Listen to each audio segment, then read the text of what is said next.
Bismillahirrahmanirrahim. Assalamualaikum warahmatullahi wabarakatuh. Selamat datang di channel Wisnu Sumantri.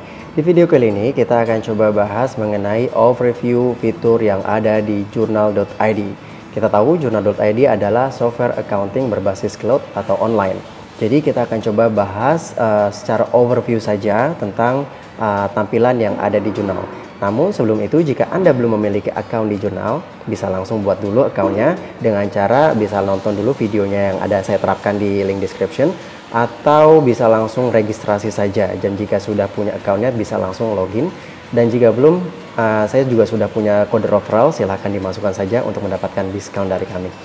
Oke, kita akan coba langsung masuk ke monitor.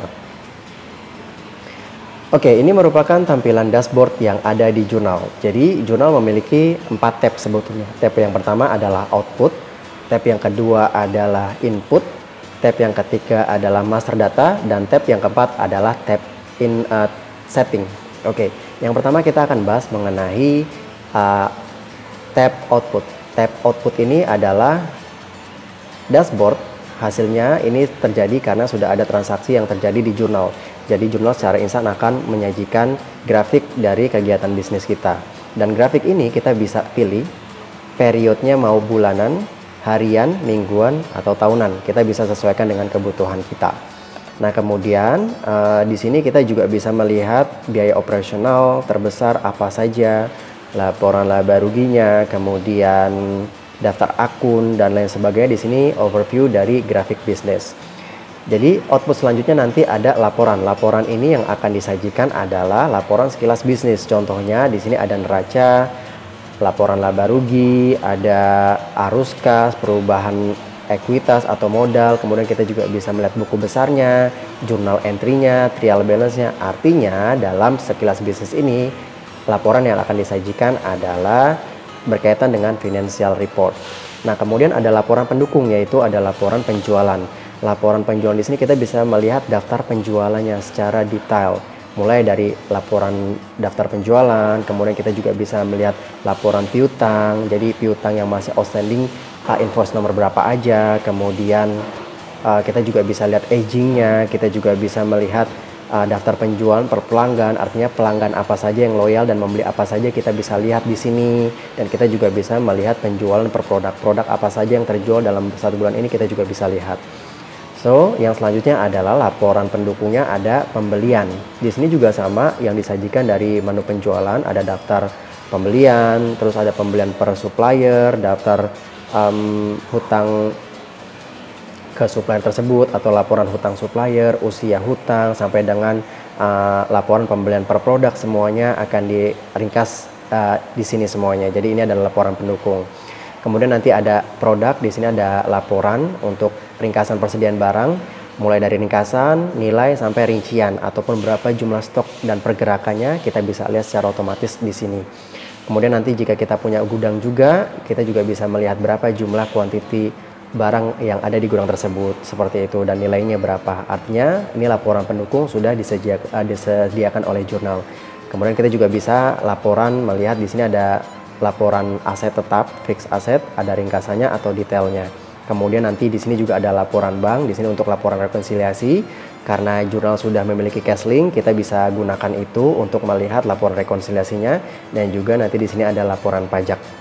Oke, ini adalah menu ataupun tab output.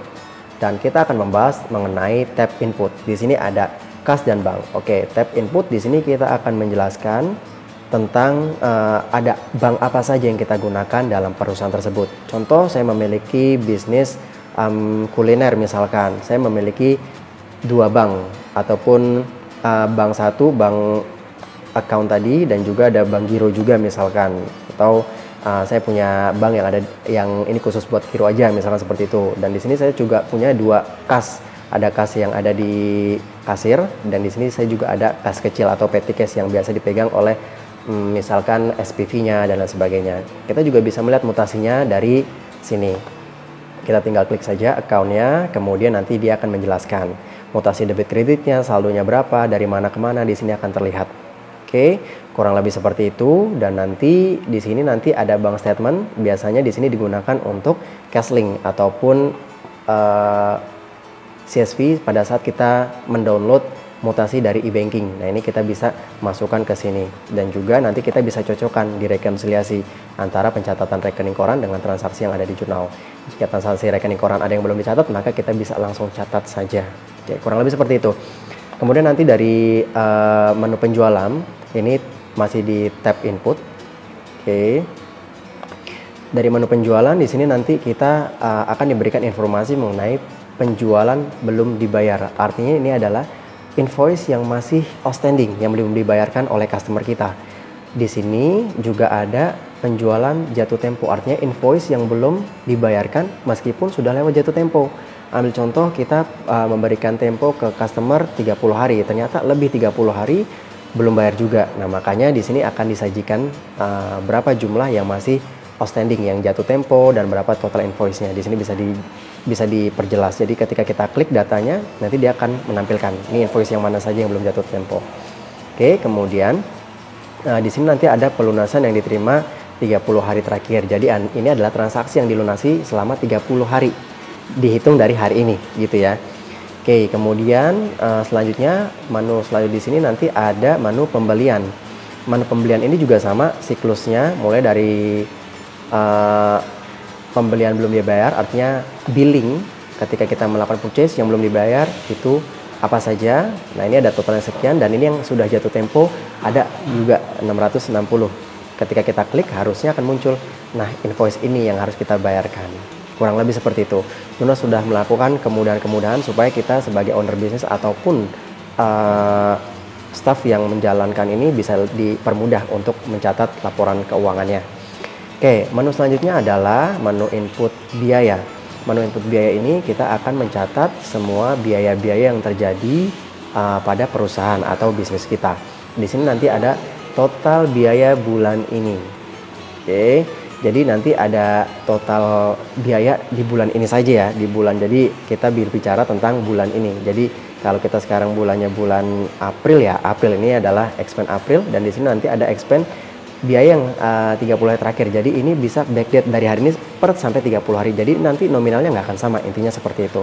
Dan ada lagi di sini nanti ada biaya yang belum dibayar. Artinya biasanya kita melakukan pencatatan biaya dulu, namun dibayarnya nanti. Nah, kita akan coba cari tahu nih, ketika ada transaksi ini 5.700.000 nih apa sih? Kita tinggal klik aja, maka data tersebut akan diberikan informasi. Di sini ada utility expense. Ini biasanya untuk bayar listrik. Biasanya kan listrik itu bulan kemarin yang akan kita bayar, yang bayarnya pada saat bulan ini. Nah, ini pengakuan expense-nya harus diakui bulan sebelumnya, makanya dibuat dulu biaya bayar nanti. Kurang lebih seperti itu. Ada rental juga dan lain sebagainya. Jadi kurang lebih jurnal memberikan kemudahan untuk mencatat transaksi-transaksi yang harusnya kita catat ini, supaya kita nggak buka-buka lagi catatan-catatannya, kita tinggal langsung klik saja fitur-fitur yang ada di jurnal. Nah, kemudian kita akan menjelaskan lagi menu master data. Oke, di sini ada kontak. Kontak di sini kita memiliki beberapa tab. Ada tab pelanggan, kemudian ada tab supplier, karyawan, lainnya, dan semua tipe. Jadi di sini kita akan mencatat semua data pelanggan-pelanggan kita, customer-customer kita. Ini adalah database dari pelanggan-pelanggan kita. Jika ada customer kita yang belum membayar, maka data tersebut akan muncul di sini. Piutang yang masih belum dibayar, yang sudah jatuh tempo pun juga akan kelihatan. Nah, kebetulan di sini sudah bayar semua, artinya customer saya loyal, makanya nggak ada yang piutang ke saya. Oke, kemudian jika ke supplier nanti akan diberikan informasi juga. Di sini ada hutang yang belum dibayarkan sejumlah 1,2. Saya harus membayar kepada siapa aja? Tinggal saya klik di sini. Oke, saya punya 2 transaksi kepada CV Januar dan kepada Maulana. Kurang lebih seperti itu. Kemudian dari menu produk di sini kita akan mencatat semua data-data produk yang kita offer ke customer atau yang kita beli ke vendor. Nah, ini adalah data-data produk. Semuanya akan kita masukkan ke sini. Kita akan tahu berapa jumlah kuantiti yang tersedia, kemudian batas minimumnya, unitnya berapa, harga rata-ratanya berapa, harga beli terakhir berapa. Semua informasi akan terlihat dari menu produk. Oke, semua inventory, semua jasa yang kita jual akan masuk semuanya ke menu produk. Dan di sini nanti kita akan bisa melihat stok yang tersedia ada berapa banyak, stok yang habis ada berapa banyak, stok di daftar gudang ada berapa banyak. Nah, ini kita bisa gunakan juga. Saya mau melihat 10 stok habis. Ketika kita klik di sini, maka jurnal akan memberikan informasi. Ini ada stok ini nih yang habis nih, kuantitinya bisa sampai minus, kurang lebih seperti itu. Oke, dan juga nanti kita ada menu pengaturan aset. Ini untuk mencatat aset-aset kita. Oke, aset aktif apa saja. Nah, ini saya punya aset tablet, Android, cash register dan lain sebagainya. Ini dia akan menyusutkan secara otomatis. Kemudian nanti ada daftar akun. Daftar akun ini untuk mencatat semua akun-akun yang kita miliki atau akun-akun yang kita miliki. Jadi ini jurnal sudah menyediakan akun-akun secara standar yang sudah distandarkan. Jadi kita tinggal gunakan saja. Oke. Setelah itu kita memiliki menu setting. Nah, menu setting ini kita akan mulai dari menu setting di sini. Nah, ini yang akan kita mulai pertama kali sebelum menggunakan jurnal. Oke.